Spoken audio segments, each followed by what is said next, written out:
And we are back with a lovely Tuesday edition of the Doing All Right podcast. Brian is in, where the hell you at, Arizona? I'm surprise. I'm in the Wade Phillips Surprise, Arizona. Yeah, how about that? Hey man, shouts out to you, man. Get your baseball work in, but we're definitely gonna find some time to get some Cowboy and draft talk in on the Doing All Right there. So we appreciate all you guys for tuning in, tapping in with us. Brian, I got some questions. Some from me, some that's left over from the bunch when we reached out to people yesterday. Appreciate y'all for responding to us as well. And we got 3 players to break down. I think we got 2 good ones and one I don't care nothing about, Brian. So we're gonna take a look at that and see where we at with it. But Brian, before I get into the question that I teased yesterday, let me ask you this. Voch says this. There's this report. You know, we heavy in the social media streets. Jermod McCoy, the cornerback from Tennessee, okay? He didn't work out for the combine or whatever, right? Yeah. I think what was interesting in that was some of the comments that he made. He says, you know, y'all can go find the quote because I don't quote nobody directly. But he basically said, Brian, that his body didn't feel good enough to work out and do drills for the combine or whatever, right? And that was a big shock to me, a red flag to me, because hey man, if you got hurt, man, that was like what, 400 days ago. That was a year and some change ago. You know what I'm saying? Right. So maybe there's a setback on his workout or whatever, Brian. But we just kind of hear some news here and there. Nick Harris alluded to it in his article that he put out, Fort Worth Star-Telegram there, that McCoy is off the Dallas Cowboys' board. Now, Brian, we don't have to talk about whether he is or not, because we'll figure it out at some point. We'll do enough research and we'll get a better answer. Or they'll just come out and just tell us one day. Or we're going to get the draft day and they just not even going to look at him and we'll really know our answer, Brian. But what do you think about that? The idea that Jamal McCoy, one of the best cornerbacks in his class, the first corner on my board, Brian. And I'm putting my stack together. If you neglect all the injury stuff, he'll be the 5th best player on my board, Brian. Jamal McCoy. What do you think of that report from Nick? What do you think about Jamal McCoy not working out, even being 400 some odd days removed from his injury? Yeah, you know, and man, Nick has done a great job. The hustle that he's had all season, the hustle he had at the combine, man. Nick, they looked like there were 5 Nick Harris's working the combine the way he did it. And I did reach out to a couple different people in the organization because I wanted to make sure that, listen, am I working on a player that you guys absolutely would not touch? And just trying to get some clarification of that. And to a man, it was, listen, can't comment about the injuries, really don't want to comment about the player, don't want to, give you any idea of that. But it kind of left it at that. And I didn't take it as a, hey, they're shooting down the fact that McCoy is off their board. Or no, Broaddus, that's completely false. He would be a consideration. I want to believe that maybe the way that that was structured, that at 12, it might be something that we need to keep an eye on as far as maybe they would not consider him. If they got down to 20, would it be something that they would consider? Maybe that's the case. So, but I didn't get confirmation one way or another. As far as him being on or off their board from Nick Harris. And Nick has done a great job of talking to folks. And, if he got that directly from somebody, great for him. But the couple of people that I talked to said, listen, we can't confirm that one for you or deny it. But just the way that it was answered, I think Nick might be onto something that, we need to keep an eye on. Brian, one thing I've learned about being big bad media man, Voch Lombardi, and sources and friends and working in the building there, what I've learned, Brian, is when people can't give you answers and they leave you on red, there's treachery afoot. Something's going on. You know what I'm saying? If the answer was yes, then that person would just hit you back and be like, yeah, man, we're not going to draft. You know what I'm saying? Yeah, right.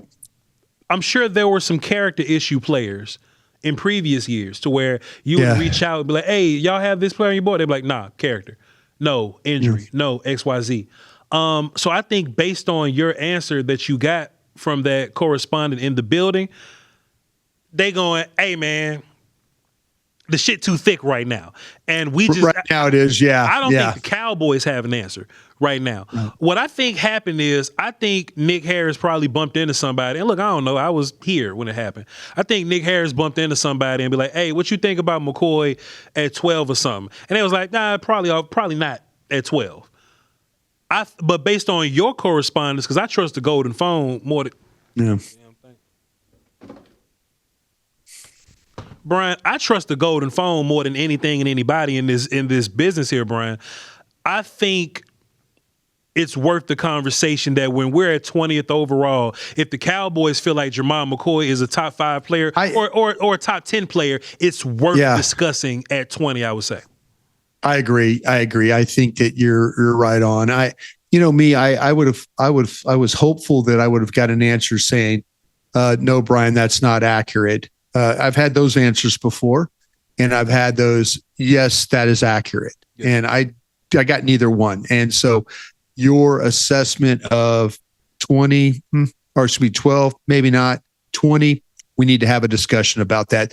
I do know that they're gonna stack that player on that board, and they're going to determine. And I just wonder that if, you and I have talked about him being the best corner on the board for us, that's something that maybe teams around the league. Listen, Voch, I didn't think he was going to work out at the combine, so that didn't twist me up. If he were not to work out in Knoxville, now I'm getting the Will Johnson vibes. Yeah, you know what I'm saying. Yeah. And Will Johnson last year was from Michigan, and as you guys know me, you follow along with me. I had a problem. I had a real problem with him not running. And I wonder how many other cornerbacks are not going to run. We saw a lot of them, doing drills and stuff like that. I mean, hey, listen, Delane, here's another guy that did not do anything. Listen, Delane had a chance. Yeah. And maybe he already feels this way. Delane had a chance to solidify himself as the number 1 cornerback in this draft with a workout. And he didn't do it. And that bothers me a little bit. It bothers me that he didn't see it as a challenge. And listen, if you want to show people that you are that guy, as we say, go down there and put your hand on your line. I'll put it on the line. Sonny Styles put his hand on the line. Guys like the offensive tackle from Utah put his hand on the line. There's guys that went out there and worked. And I do believe the scouting community was really appreciative of those guys that did that. Just for a little more context, Brian, for everybody watching right now, if your last name was Jones or whatever, and we're trying to build this team, and you would imagine that we're in this win now mode. Would you consider because of Dak? Yeah. Would you consider spending your 20th overall pick on Jamal McCoy to where if he's healthy, the return on the dice roll would be massive?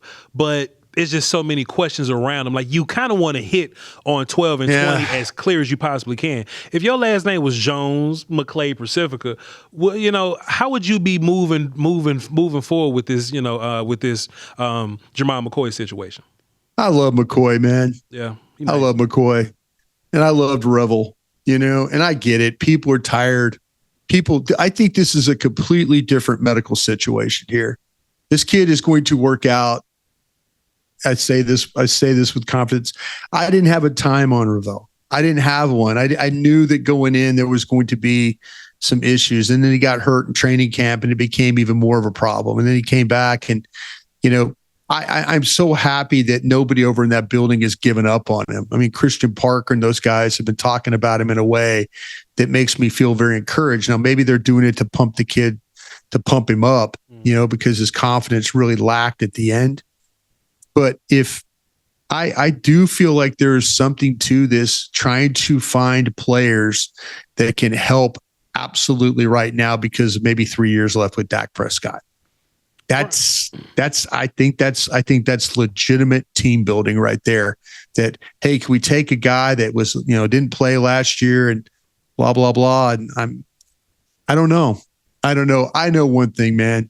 Watching him play in 2024, he was ready to play in the NFL. At that time, he was ready to play in the NFL.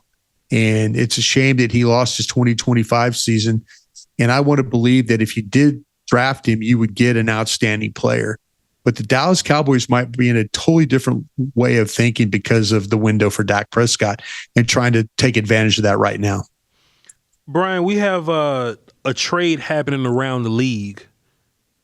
Thought it was interesting looking. The Lions are sending David Montgomery to the Houston Texans. They don't have compensation figured out yet for a fifth. Pardon me. So for a 5th round pick, David Montgomery sent to the Houston Texans. There, Bryan.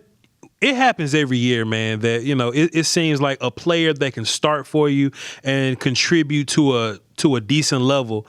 They always get traded for these day 3 picks, Bryan, for these 4s or these 5s, 6s sometimes, Bryan. Some starter for your team, you could just swap a 7 with a team. You know what I mean? Like, Bryan, do you think that this is something that the Cowboys could be doing moving forward there? We got a bunch of day 3 picks. I know the Cowboys would like to. They like draft. to do it. They would love to draft as much as they possibly can. Yeah, but I really loved it when they, like that Gilmore, Brandon Cooks year when they trade that 5 and that 6 and they ain't care nothing about it, Bryan. I want the Cowboys to be super aggressive like that. Is your phone telling you anything that this is a possibility for us? Because these other teams moving and shaking. No, I have not heard anything about that. I mean, that's one of the things I probably need to get on and try and find. But yeah, Dallas was, you look at what they did. It didn't work out for Lance. It really hasn't worked out for Mingo. It was a home run for George Pickens. It didn't really work out. Who else did we do? Do we make some moves for Murray and Elam? Do we do some stuff like that? Were we moving? Switching spots and stuff like that. Yeah, I mean, I just got to remember. It always seemed like something was involved. Something was involved with these picks. But yeah, I think it's a good way for Dallas to do business. I mean, I think it's. Listen, if you could find an established player, But did they do it for Logan Wilson? They did it for Logan Wilson, didn't they? I'm trying. And now they're all a 7. Yeah. Yeah, so all of a sudden, my guy in Cincinnati came up to me and said, "Thanks for the 7th round pick," and I'm like, "Yeah, thanks for a player that can't play anymore, I guess." And he goes, "Yeah, we knew that when we sent him to you." So, you got to be right on it. I mean, like I say, you could hit a home run, or you could absolutely be out of your mind, but. We've kind of talked about these 4th, 5th round players. There's some, we're going to talk about it one day. I know you teased it on the Monday show, was talking about, which one of these guys in the 4th, 5th round could be starters for you. So you got to kind of think about, do you want to do that, or do you want to move these picks and try and go get George Pickens again? I think we all want to go get George Pickens, but we have to have better luck doing that. We about to talk about that shit right now, Bryan Broaddus. Hey man, we looking around, Bryan, and we're in our 4th round bag now. Some 5s, we got a bunch of 3s too, and some of those 3s will eventually fall into that round too, Bryan. Do you think that it's possible that the Cowboys can find a starter on defense? I got a follow-up question to this too after this. But what players are we looking at, Bryan, that may be 4s on your board, possibly a late 3 on your board that we could be looking at, and we'll go, you know what? If this player is available, I could see the Cowboys finding like a real starter in this guy in day 3.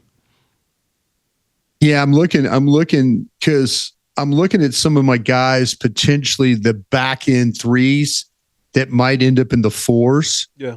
And I'm kind of feeling like I'm looking at. I got a name for you. I got a name. Yeah, this you. is the guy. No, I was gonna. I've got like 3 of them, and I'm interested. But go ahead, give me who you got. Give me who you got, and I'll see if it matches with me. If we're lucky, and Bryan, we have to be lucky for this to happen.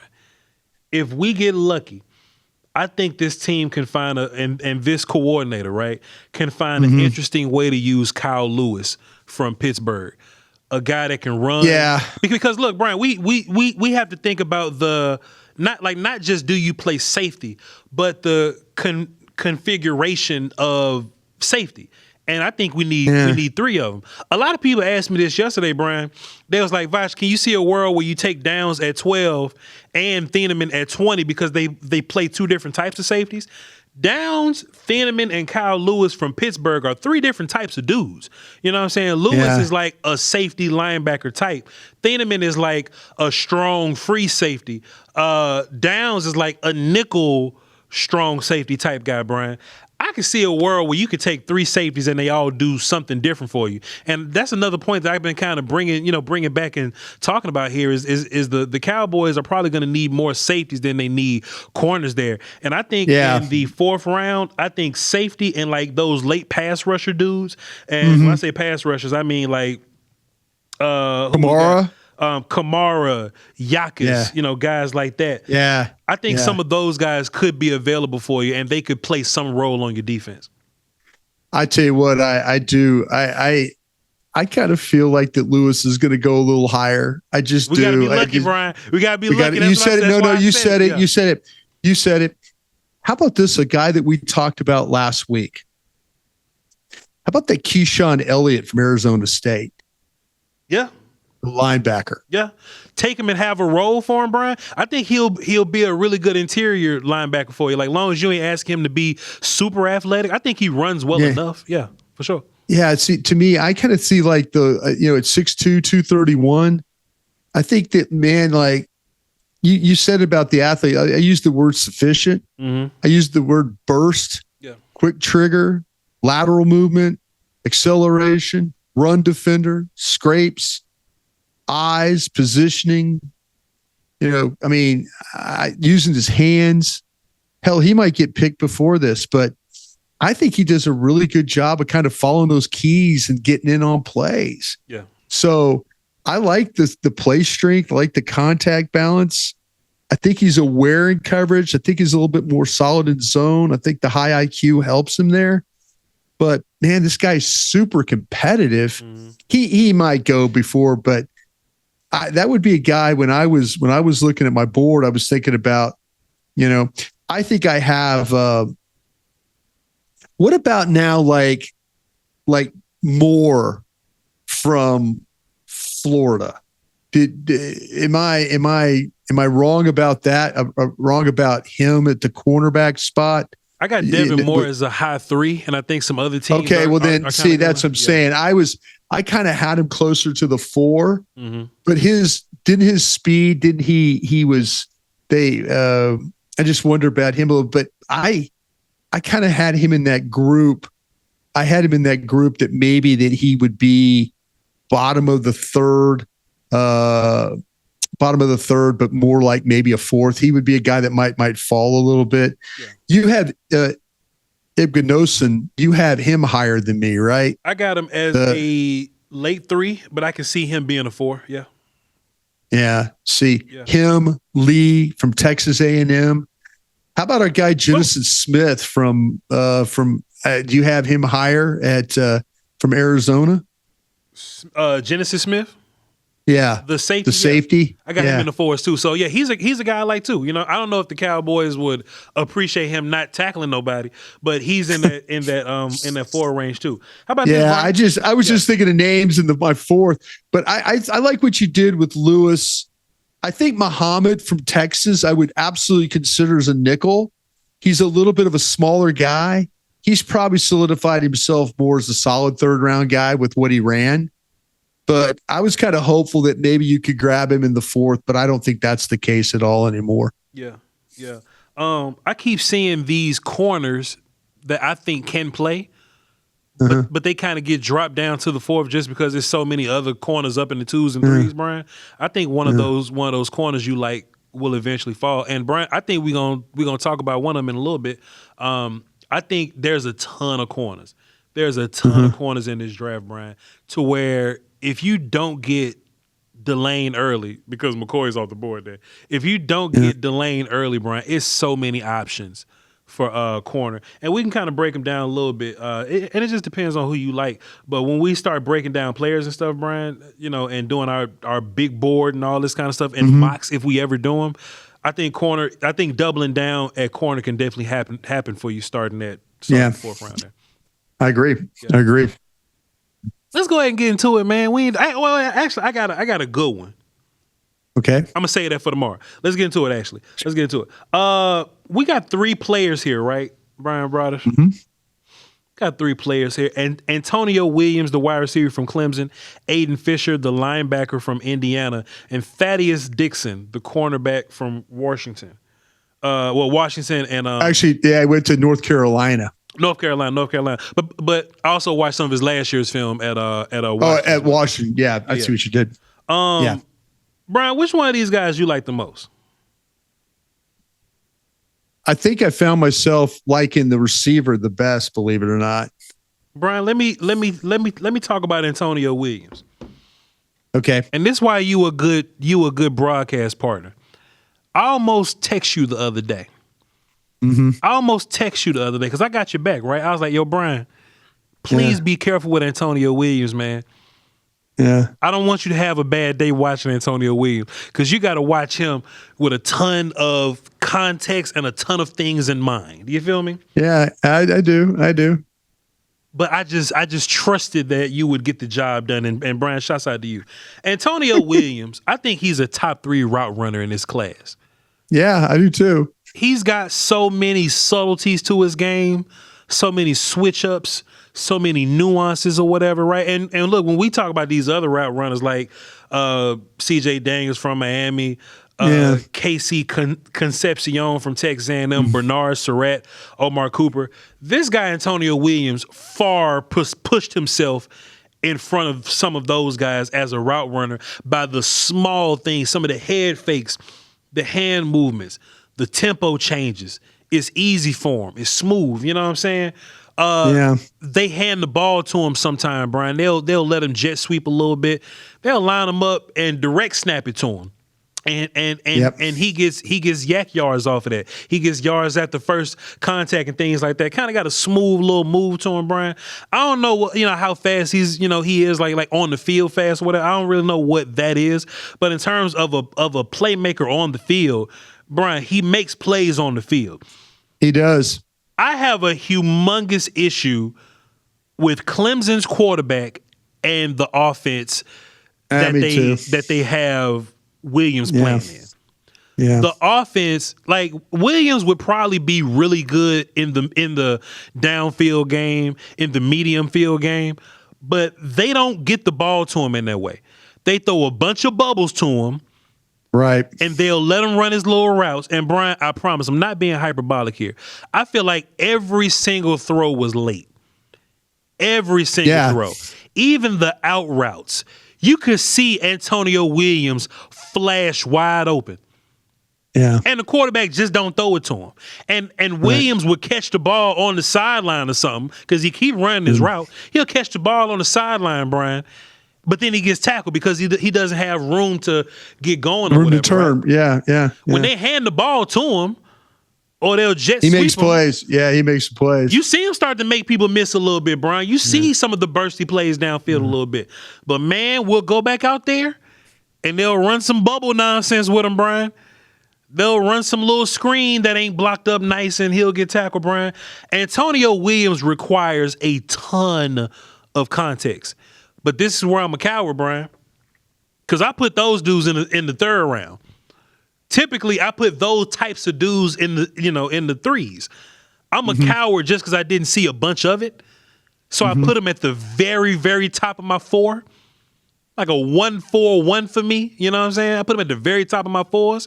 But I feel like if he played for Indiana, it wouldn't be that much difference between him and Omar Cooper.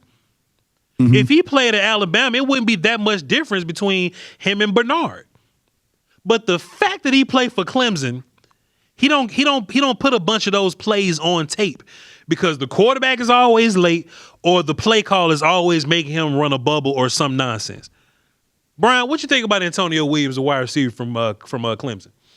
I'm not a coward. I put him in the third round. Hey, man, that's where he should be. That's where he should be. But I'm a coward, though. I'm putting his ass in the third. You got that? Go ahead, Brian. Tell us where you go. Please go ahead. I'm putting. Yeah, this is an interesting prospect right here. Interesting. This is really a very interesting prospect. This guy is really good at working the middle of the field. There's nowhere he won't go for a ball. the burst. He get to full speed in a hurry. He might not be able to keep it up, but he does a good job of accelerating off the line of scrimmage. I think he catches the ball well on the move. I think he could get north-south in a hurry. I think his hands are natural. He doesn't fight the ball at all. He's able to extend without letting the ball get to his body. I don't know if he's a field stretcher when it comes to that, but I think he plays fast from the snap until the whistle. I think he's that kind of a player. But, he could bring in some challenging balls too. You mentioned Cade Klubnik. That ball sometimes is all over the damn place. And, he's able to kind of go get it. I thought he was kind of a slippery guy, the way he played with the run after catch. He could probably be a slot receiver for you. It's 6 foot, 187, but he's got, he could run. He could throw the ball. I've seen him who was against? I think it was Syracuse. He threw a ball for a touchdown. Yeah. I mean, he runs jet sweeps. You talk about the context of a player. I thought this guy with the right quarterback, and it's a shame he didn't have the right one this year at Clemson, could be an outstanding player. And he was an outstanding player at Clemson. I put him at the top of the third round. I put him ahead of all those guys you talked about. Daniels, Brazil, Lane, Skyler Bell. I put him in the top of those guys because I thought he was a better player. Yeah. I really did. I just watching him play, I thought he was a better player. So I got him at the top of the third. He's likely going to be one of those guys, Voch, when you and I are working on the draft. And, and Kyle Yeomans goes, who do you got in the fourth round that's your best player? Williams will probably be this guy. But I have confidence. This guy's a legitimate third-round player, and I thought he was better than the guys that I mentioned that I have in the third round. So since I'm going to stop being a coward, my board reads like this. I still have C.J. Daniels from Miami at the top of the third. Okay. But I'll put Williams right behind him. Okay. And then I got Burks right after. Yeah, Burks. I've got him down there in the fourth, and he's probably a better player than that. But that's cool. But my fourths are Bell, Lane, and Brazel. So yeah, you are right. Yeah. I felt like he was better than those guys in general, but I just didn't see it on film a whole bunch because the quarterback playing the offense was just such nonsense, Brian. But I'm glad we're on the same page. That's why they pay you the big bucks, Brian, because we're on the same page about this stuff, man. For sure. It's not very often that I can influence you in a way. I shouldn't say influence because you do the work. So you're usually the one talking me like, why you got this guy written better than. Your description of the player, and again, folks, my apologies for me agreeing with the diva, but you look, I ain't got my glasses on today. Yeah, but there's a lot of times that he's got this shit right, and I'm not, and I'll fight him when I need to fight him, but when he's got this player right, I'm not just blowing smoke up everybody's ass. He's got this player right, but I'm with you, man. There's sometimes you write these players and you feel like, well, damn, why do I not have him better than guys who he's better than, when you're putting your board together? And I find myself like that. It happens to me with those corners, but I'm glad to help you out on those wide receivers for sure. Help me out. Brian, tell us about Aiden Fisher, the linebacker from Indiana, because I fell asleep watching his film. So tell me what you thought about him. Yeah, this Aiden Fisher's a little bit of a different cat. And, he did transfer like everybody, everybody on the Indiana team seemed to have came from James Madison, and he was one of those guys. I got him as an inside linebacker. The thing that I kind of appreciate about him is he's kind of a true middle linebacker. Yeah. So, you read stuff about him. The staff praised him, his teammates for the leadership skills, all that. He does have a nose for the football. He's made a ton of tackles during his career. I think he reads very quickly. I think he reacts very quickly. He'll see it. He'll get over there to make a play. He's much better playing downhill than going backwards. He did have 4.5 sacks during the season. So that kind of tells you a little bit of the story about the guy. But he does a good job when he does attack the pocket. You can use him in games and stuff. He's a pretty strong post and let somebody else get home kind of guy. But there's times you see him the stack, the shed, and then other times where he misses with his hands and he's blocked. You can watch times in the Ohio State Big Ten championship game, the Oregon game, when he misses with his hands. He's in bad shape. I kind of felt like he has below average speed and athletic ability. I think the change of direction could be a little bit of a struggle for him. He struggles to kind of the wide pursuit stuff. I think the lack of speed hurts him there. The short area of agility, he kind of led to some missed tackles with that. You don't want to put him in a lot of coverage stuff. But when it comes to maybe, like I say, just being downhill, being physical, that's where he's going to be at. So anything to have to do with shifty type of players, this is going to be a problem for Aiden Fisher. 6'1", 232 pounds. Again, transferred from James Madison to Indiana. And he was a two-time all Big Ten, All-American type player because of all the tackles he made. But I think I worry about his athletic ability in NFL. But watch him prove me wrong and be a starter and make 1 million tackles every year. But I just feel like that there's probably a little bit better athletes, and a little bit quicker guys to play that Mike linebacker position for you. Yeah, I'm going to value the athleticism, Bryan. The things that he did well aren't things that jumped off the screen to me. Like, he's going to be like he can give you help on pass rushing downs, but I don't think he's like a really good pass rush or whatever. I think he's a smart kind of player, but I don't think he's a brilliant player. You're right. He's a good complementary piece, but like, where do you draft those guys? You know what I'm saying? Yeah, so, exactly. Yeah. So I got him. I think he's going to be a teams dude. You know what I mean? I got a 5 on him. He might end up being like an extra or something like that. Bryan, let me ask you this: him or Deontay Lawson? I got Lawson higher. Okay. See, that's where I'm kind of a little different, man. Lawson don't know where the hell he going. You know what I'm saying? Lawson. I just maybe a little bit better athlete. Lawson is much better, but not a bigger guy. You know what I'm saying? Let me ask you this: when you're team building and you're down in the 5s, right?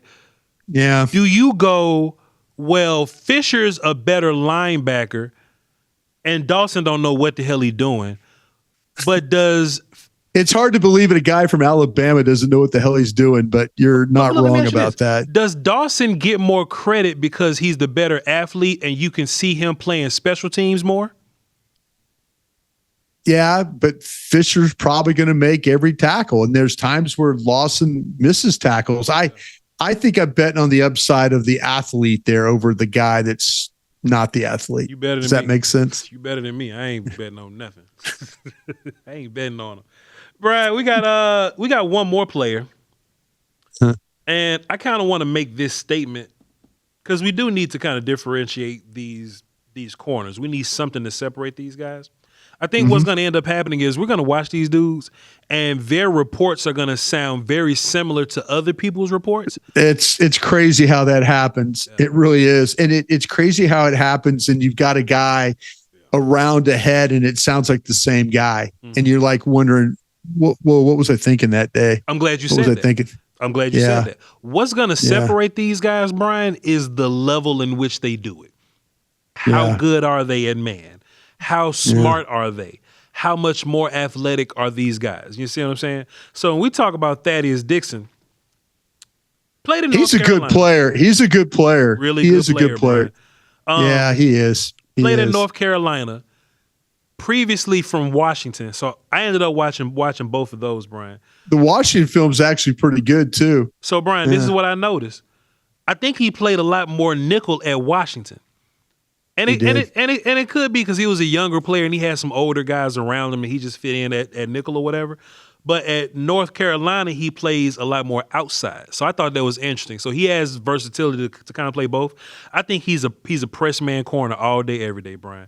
I think he's gonna get up there, get physical, get hands on guys. I think he has some really good techniques, some really good route patience, some route recognition. I think he has good ball skills too. Those don't necessarily result in picks, but he gets hands on a lot of footballs because he can drive and make some plays on them, Brian. I thought he was really interesting at nickel, but if you watch him at Washington, also he'll travel with guys, so it's not like he's stuck at nickel. But they kind of trusted him to run around with some really good dudes, so I thought that was interesting as well. He plays longer than what his body looks like. You know what I'm saying? What's he like, 6'1" or something? He like 6'1"? He's 6'1", 195. Yes, sir. He plays like he has 6'3", like 6'3" level arm length to him, Brian. Like he really drives and bat balls down though, Brian. It's just that what's gonna end up keeping him out of the top rank, Brian, is I don't think he's special athletically. You know what I'm saying? He's not gonna blow you away as an athlete. If you look at Muhammad from Texas, you can see the level of athlete that he is. He may not be as technically good, but you can see him flying around the field as an athlete. Imagn also from Ohio State, not technically as great, but the athleticism can kind of bail him out a little bit. I think Thaddeus Dixon has the technique that they wish that he has, but I don't think he's going to run around on field as good as some of those other guys, Brian. I'm kind of conflicted. He's a guy, his film reads as a third-round player, but I got so many dudes in the third, Brian. I got Moore, Rivers, Everett, Stooks. I got Imagn in the third. If you a guy that got Pons in the third, that makes sense to me as well. But Dixon, as far as like the height, the length or whatever, the size, it looks really good to me as a bigger nickel dude or outside, as a lengthier outside guy. I got him at the top of the fourth just because of it's so much competition from the cornerback room here. But he reads like a third-round player, Brian. What you got on Thaddeus Dixon? Yeah, I put him in the top of the fourth is what I did. Just because I have Imagn and Lee in the third is what I've got. So I take that back. I've got Everett, Muhammad, Moore, and Neal in the third, Dixon, Imagn, and Lee in the fourth. Okay. So I got him in the top of the fourth round. I'm trying to think, is he better than Moore? I'll tell you what, man. I need to call my buddy Mike Lombardi about this cat. I need to do that just to see what he thinks, because you're absolutely right. Bill Belichick and Steve Belichick used this guy a lot more as a nickel player at North Carolina than they did at Washington, from what I saw. And I've seen him line up all over the formation. He's played a lot in the slot. He showed the ability to blitz. He could be a factor doing that. He had an arm injury this year. He played only 7 games for the Tar Heels. But man, at 6'1", 195, the feet are good. He's smooth. He can mirror. He can make plays inside on when driving on the ball. The length really helps him. You can see him work around the receiver instead of fighting through him. He does a nice job of contesting the ball, anticipates well, can get there quickly. He does a good job with the transitions coming forward. The top of you drop, boom, he's coming forward. The size and the length are disruptive when catching the ball. He wants to be physical as a tackler. He doesn't always wrap up, man. He's just kind of a throw his shoulder into the ball carrier guy. Yeah. And there's some snaps where he makes a play and other snaps he doesn't. So I like the kid. You're right. He's probably reads more like a third-round guy than a fourth-round guy, but I couldn't put him in the mix with the guys I have up there. So he's like a 140, 141 for me at that cornerback spot. Dixon or Torian York? Dixon. Dixon or Genesis Smith? Dixon. Dixon or Nick Singleton, running back from Penn State? See, I might have Nick Singleton wrong. Give me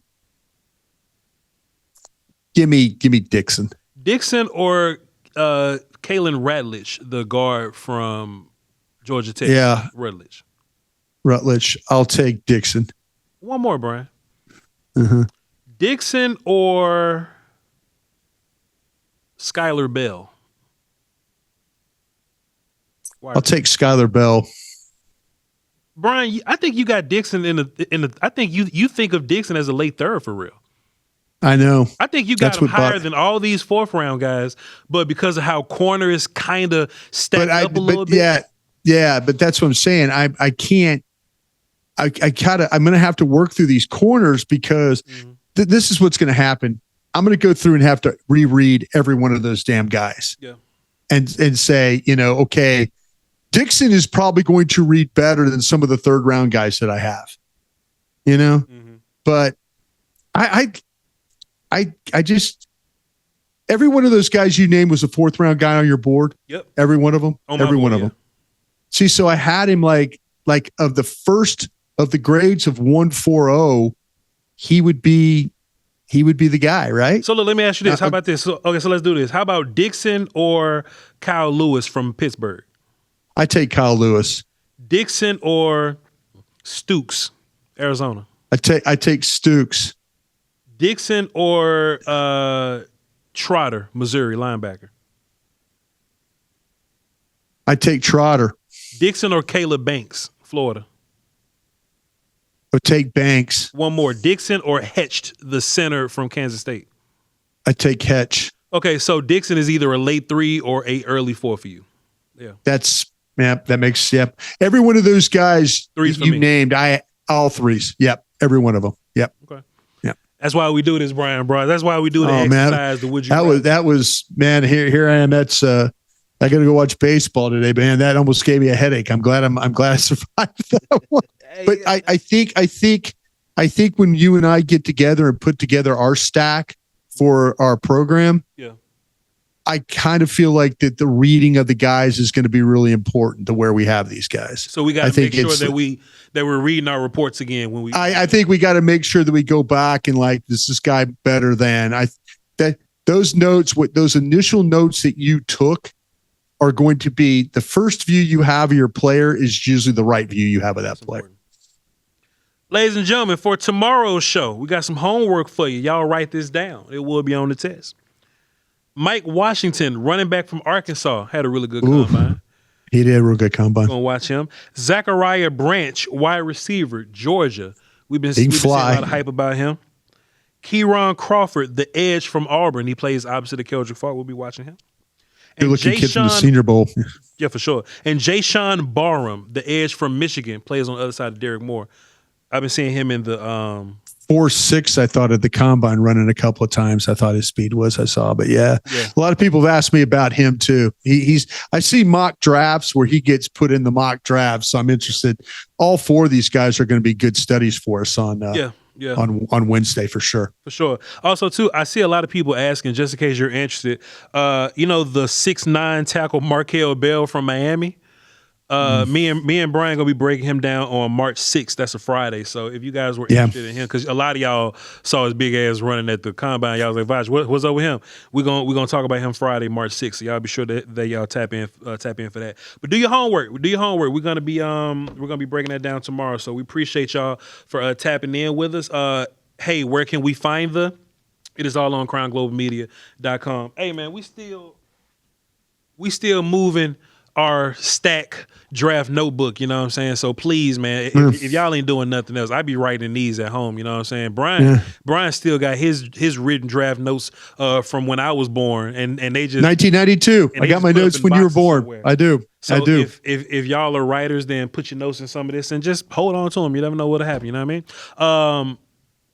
All the links to the other shows are in there. The merch is up there. Go get you a hat, get you a quarter zip, all this kind of stuff. And me and Brian will eventually put our boards up there for you. So keep your eyes open for that. He's Crown Global Media on social medias. I'm Voch Lombardi, and y'all hold it down until tomorrow. Love y'all. Crown.